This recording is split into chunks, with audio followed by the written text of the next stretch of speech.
కత్తి కర్రతో నేలను కొట్టగానే అద్భుతంగా ఒక స్వస్థతనిచ్చే నీటి ఊట పుట్టుకొచ్చిందట. ఆ నీటితో అక్కడి ప్రజలకు స్వస్థత చేకూర్చారని నమ్ముతారు. ఆయన ప్రయాణం అక్కడితో ఆగలేదు. ఇంకా ఉత్తరానికి డ్నీపర్ నది వెంబడి సాగింది.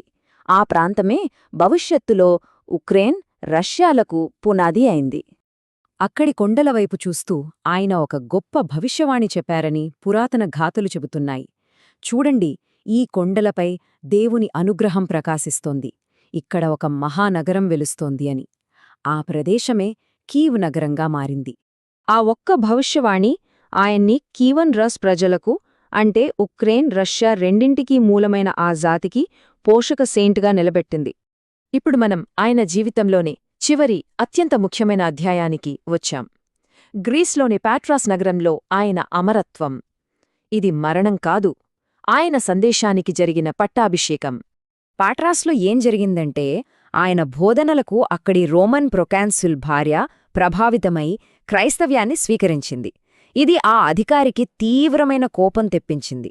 ఆండ్రూ భవిష్యత్తును ఆ క్షణం నిర్ణయించేసింది. కాని మనం ముందే చెప్పుకున్నట్టు ఆండ్రూ దృష్టిలో ఇది ఒక ముగింపు కాదు. ఇది ఆయన జీవితాంతం బోధించిన సందేశానికి ఒక పట్టాభిషేకం లాంటిది. మాట, క్రియ రెండూ ఏకమైన క్షణమది. 3.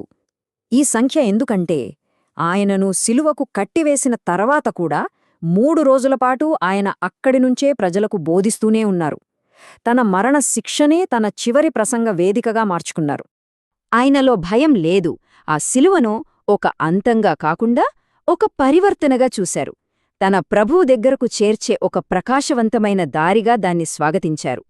ఇక ఆయన మరణించిన విధానమే ఆయనతో ఎప్పటికీ ముడిపడి ఉండే ఒక ప్రత్యేకమైన చిహ్నానికి కారణమైంది. అదే ఆ వినయపూర్వకమైన శిలువ. అందరికీ వచ్చే ప్రశ్న ఇదే: అసలా శిలువ ఎక్స్ ఆకారంలో ఎందుకుంది, మామూలు శిలువలా కాకుండా? దానికి కారణం ఆయన వినయం. యేసుప్రభు మరణించినలాంటి శిలువపై మరణించేంత అర్హత తనకు లేదని ఆయన భావించారు. అందుకే ఒక ఎక్స్ ఆకారపు శిలువను, అంటే సాల్టేర్ను తానే స్వయంగా కోరుకున్నారు. అదొక అపురూపమైన వినయచర్య. ఇంకో విషయమేంటంటే, ఆయన్ని మేకుల్తో కొట్టలేదు, తాడుదలు కట్టారు. దీని ఉద్దేశ్యం ఆయన బాధను ఇంకా పెంచాలని. కాని ఆండ్రూ దాన్నే ఒక అవకాశంగా తీసుకుని తన చివరి ప్రసంగాన్ని ఇంకా ఎక్కువసేపు కొనసాగించారు.